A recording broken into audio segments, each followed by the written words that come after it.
ایک ایسا بندہ اندر داخل ہوتا ہے جس کے آ جانے سے شوہر اور بیوی ایک دوسرے پر حرام ہو گئے، نماز پڑھنے والے کی نماز باطل ہو گئی اور روزہ دار کا روزہ ٹوٹ گیا۔ تو کیا تم بتا سکتے ہو کہ باہر سے آنے والا شخص کون ہے؟ دربار میں سناٹا چھا گیا، لوگ ایک دوسرے کی طرف دیکھنے لگ گئے۔ بہلول نے فوراً جواب دیا کہ گھر میں داخل ہونے والا شخص گھر میں موجود عورت کا پہلا شوہر ہے جو سفر پر گیا ہوا تھا۔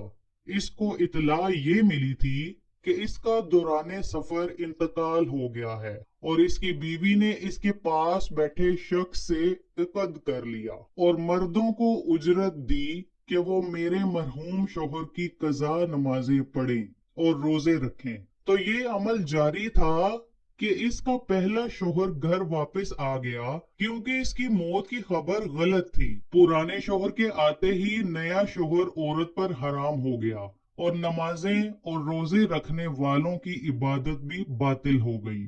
مرحبا، بہت ہی خوب جواب دیا۔ خلیفہ نے بہلول کی تعریف کی، سب نے بہلول کو داد دی۔ بہلول نے کہا جناب اگر اجازت ہو تو میں بھی سوال کر سکتا ہوں؟ خلیفہ نے کہا اجازت ہے۔ بہلول نے کہا فرض کریں ہمارے پاس ایک مٹکا شیرہ اور ایک مٹکا سرکہ موجود ہے، ہم اس سے سکنجبین تیار کرنے کے لیے دونوں سے سرکہ اور شیرہ نکالتے ہیں، دونوں کو کسی ایک برتن میں ملا دیتے ہیں، تو اس وقت پتہ چلتا ہے کہ اس میں تو ایک چوہا مرا ہوا ہے۔ کیا آپ بتا سکتے ہیں کہ مرا ہوا چوہا سرکے کے مٹکے میں تھا یا پھر شیرے کے مٹکے میں تھا؟ اہل دربار زور زور سے ہنسنے لگے، سب کی نگاہیں عالم پر لگی ہوئی تھی کہ وہ اس معاملے کو کس طرح حل کرتا ہے۔ عالم کافی دیر تک خاموش رہا۔ خلیفہ نے عالم سے پوچھا بہلول نے تمہارا سوال حل کرنے میں کوئی وقت نہیں لیا تھا، تم کو بھی اس کا جواب فوراً ہی دینا ہے۔ عالم نادم سا ہو گیا، وہ شرم کے مارے اپنے سر کو نیچے ہی جھکائی جا رہا تھا، اس کو اپنی کم عقلی کا اعتراف کرنا ہی پڑا۔ عالم بولا عالی جا، میں اس سوال کا جواب نہیں دے سکتا۔ خلیفہ نے بہلول کی طرف دیکھا تو بہلول مسکرا رہا تھا۔ خلیفہ نے کہا کہ بہلول آپ ہی اس کا جواب دے سکتے ہیں۔ بہلول نے کہا کہ جناب کیا آپ اب بھی اپنی ناسمجھی کے قائل نہیں ہوئے؟ عالم بولا بہلول تم نے مجھے احساس دلا دیا ہے کہ علم کو کوئی حد نہیں ہے، کسی کی ظاہری حالت دیکھ کر اسے کم تر خیال نہیں کرنا چاہیے۔ بہلول نے جواب دیا خلیفہ صاحب ہم کو چاہیے کہ اس چوہے کو سکنجبین سے نکال کر اچھی طرح دھو لیں، پھر اس کا پیٹ چاک کریں، اگر اس کے پیٹ میں سرکہ ہوا تو سمجھ لیں کہ وہ سرکے کے مٹکے میں تھا، اگر شیرہ ہوا تو پھر اس نے شیرے میں ڈبکی لگا کر اپنی جان دی ہوگی، لہٰذا جو کچھ بھی اس کے پیٹ میں ہوا اس شے کے مٹکے کو ضائع کر دینا چاہیے۔ اہل دربار اش اش کر اٹھے۔ خلیفہ ہارون الرشید بہلول کی بات سن کر بہت ہی مسکرایا۔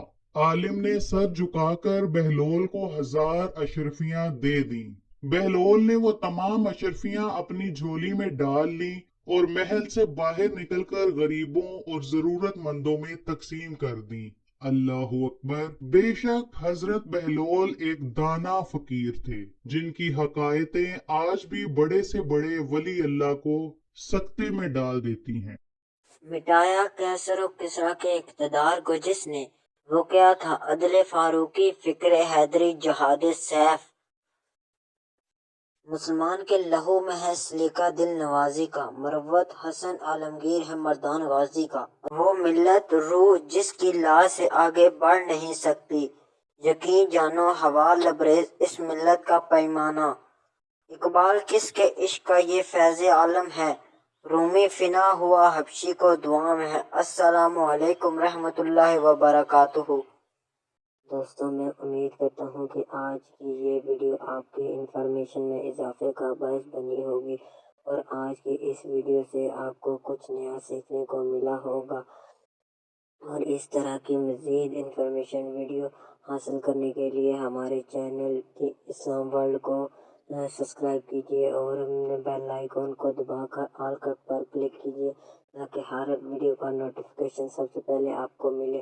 اور ہماری دعا ہے کہ اللہ تعالیٰ آپ کو ہمیشہ خوش رکھے، آباد رکھے اور ہر طرح کی مشکلات سے نکلنے کا راستہ پیدا کرے، اور اللہ تعالیٰ ہر طرح کی نعمتیں آپ پر نچھاور کرے۔ اللہ تعالیٰ آپ کو ہر طرح کی تنگی تکلیف اور پریشانی اور مصیبت سے بچائے، آمین۔